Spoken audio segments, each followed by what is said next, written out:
자, 안녕하십니까 여러분. 역사 유튜브 역생 유튜브입니다. 오늘은 31번째 시간인데요. 이번에는 그 지민강 TV님께서 추석에 대해 한번 해달라고 했어요. 이번 시간에 한번 추석에 대해 한번 해보도록 하겠습니다. 자, 그럼 우선은 오늘의 강의 순서 한번 알아봐야 되겠죠. 오늘 강의 순서 첫 번째는 추석의 유래에서 할 것이고요. 그 다음 두 번째는 추석에 먹는 음식들, 그리고 마지막으로 세 번째는 추석에는 놀이에 대해서 한번 해보도록 하겠습니다. 자, 우선 첫 번째 추석의 유래입니다. 자, 지금 추석 유래와 관련된 사진이 없어서 일단은 즐거운 추석으로 풍년을 한가위 이 사진을 가져오게 되는데요. 추석의 유래는 신라시대 가배라는 것에서부터 시작이 됩니다. 이 가배는요, 원래 각 마을의 여자들이 대회에 참여해가지고 마지막인 음력 8월 15일 날에 승자를 정해서 진 사람들이 이긴 사람에게 음식을 주면서 잔치를 벌이는 그런 것에서 유래가 되었다고 합니다. 여기서 가배는 한가위에 가위에 유래되면서 이 한가위를 이제 중국어로 풀이하면은 중추절 아시죠? 중국의 추석, 그러니까 중추라고 합니다. 가을의 한 중간의 뜻이죠. 그렇기 때문에 이제 추석이 이제 신라의 가배에서 나왔다는 것을 아실 수가 있겠습니다. 자, 그 다음 이제 두 번째 추석에 먹는 음식에 대해서 한번 알아보도록 하겠습니다. 자, 우선은 첫 번째 송편인데요. 여러분들 송편 진짜 좋아하시죠? 네, 저도 엄청 많이 좋아하는 편인데 송편을, 이 송편이 이제 쌀가루로 만드는 이런 게 있고, 그 다음에 이제 쑥이나 이런 걸 넣어서 만드는 게 있고, 이제 이 분홍색 같은 경우는 어떻게 만드는지 모르겠지만 여기에 이 초록색과 하얀색은 쌀과 쑥으로 만든 것이고요. 그 다음에 이제 추석에 먹는 음식이 가장 먼저 생각난 추석의 대표 아이콘 음식이 되겠습니다. 이 송편 같은 경우에는 우선 우선 가루를 반죽을 한 다음에 그 다음에 이제 여기 모양을 이렇게 동글동글 돌려서 만들어줍니다.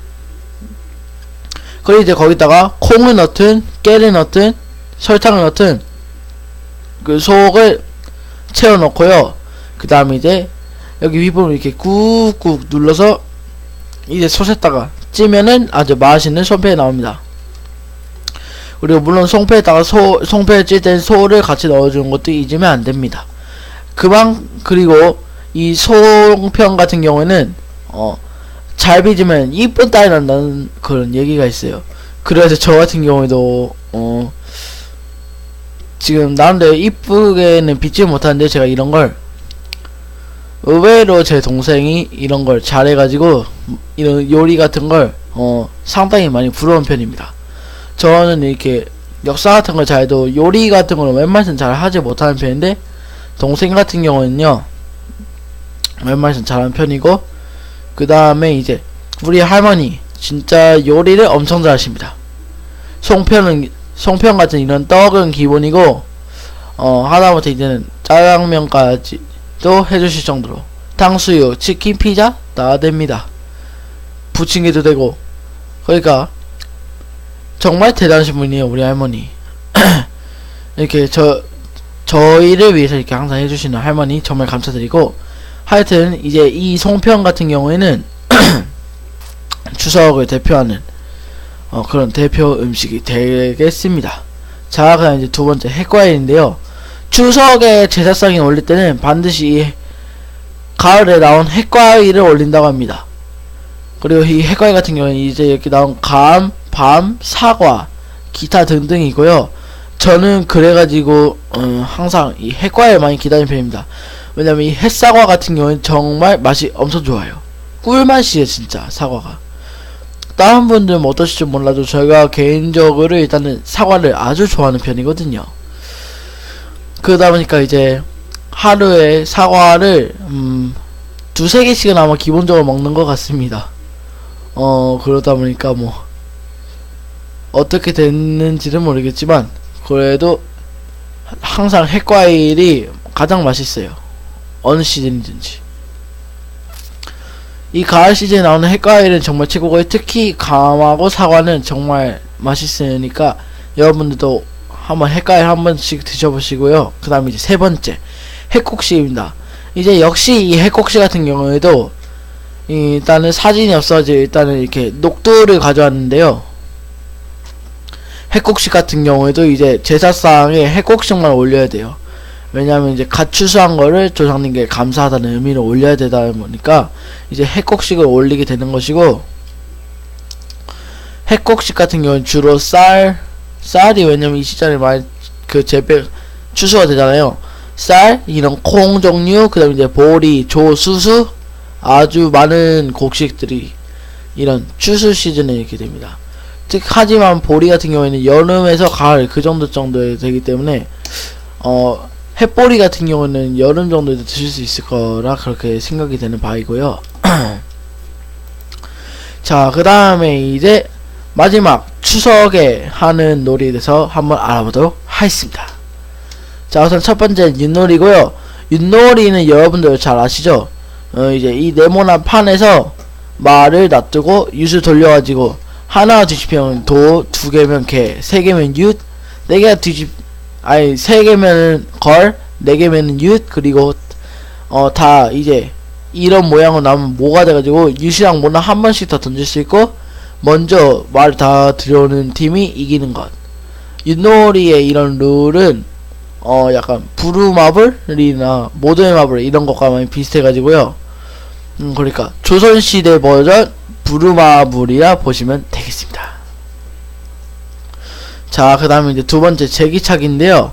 이 제기차기 같은 경우에는 이제 우선은 납작하고 둥그런 돌을 가져온 다음에 이제 그걸 이제 한지로 둘러맵니다. 그 다음에 이제 한지 사이에다 줄로 묶고 이제 그 남은 위쪽에 있는 한지를 적당하게 이렇게 갈갈이 이제 찢어가지고 제기를 만들어서 발로 얼만큼 제기를 많이 띄우는가 라는 그런 게임인데요. 솔직히 저는 제기차기를 잘하는 편은 아니에요. 근데 이상하게 아빠 같은 경우는 또 이런 걸 정말 잘하시거든요. 제기차기 같은 걸. 아무래도 가족께서 닮는 게 있고 닮지 않는 게 있는 것 같습니다. 저 같은 경우는 운동신경이 별로 없는데 아빠는 운동신경이 굉장히 좋으십니다. 제 동생도 마찬가지고요. 그런데 동생은 공부도 나름대로 잘해요. 그러다 보니까 지금 성적이 나름대로 좋은 편이고요. 저 같은 경우에도 지금 성적은 나름대로 괜찮은데 뭐라고 해야 될까, 약간 체력? 약간 그게 좀 많이 딸려서 지금 문제이고, 그래서 지금 체력을 열심히 키우고 있는 중입니다. 어쨌든 이 제기차기 같은 경우에는요, 이제 룰이 여러 가지가 있는데 그런 것들은 다 생략을 하겠고, 우리 요즘 사람들도 즐겁게 할 수 있는 그런 민속놀이다, 그런 거 알아두시면 되겠습니다. 그리고 이제 오목 알까기, 제가 이거 개인적으로 아주 좋아하는데요. 왜냐면요, 이 오목이나 알까기는 머리를 쓸 수 있는 것 뿐만 아니라 이제 알까기 같은 경우는 이제 손가락을 이렇게 튕기는 이 힘 조절까지도 할 수 있기 때문에 좋고, 그 다음에 이제 오목 같은 경우에는 일단 5줄을 먼저 만들어야 되니까 보니까 상대방 걸 막으면서 어떻게 됐지, 이제 머리를 굴리다 보니까 이제 그러면서 두뇌가 더 빨리 돌아가게 되고, 그러다 보니까 두뇌가 발달이 되는 그런 좋은 게임입니다. 개인적으로 알까기는 기본적으로 5개를 시작하는데요. 5개에서 이제 지면 2개씩 늘려가면서 이제 점점 이렇게 하는 것이고요.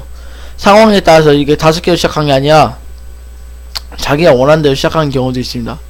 그리고 제 동생 같은 경우는요, 상자라고 하는 상자권 이런 걸 사용하는데, 우선 여기 이 9개다가 탁탁탁탁탁탁탁탁탁 여기다 넣고, 그 다음 여기 위에다 이제 탁탁탁탁, 그 다음 여기, 그 다음 또 그 4개 위에다 하나에 탁 얹어놔가지고 잘 부서지지 않게 하는, 그러니까 쉽게 말하면은 뭐라고 해야 될까, 약간 진짜 판자로 만든 상자처럼 단단하게 그렇게 전술을 유지할 수 있는 그런 거 만들 거예요. 전 개인적으로 하객진을 많이 사용하는 편입니다. 자, 그리고 이제 저의 강의는 끝났고요. 곧 있으면 다가올 한가위 여러분들 잘 보내시길 바라겠고, 구독과 좋아요 한 번씩 부탁드리고 다음에 보도록 하겠습니다.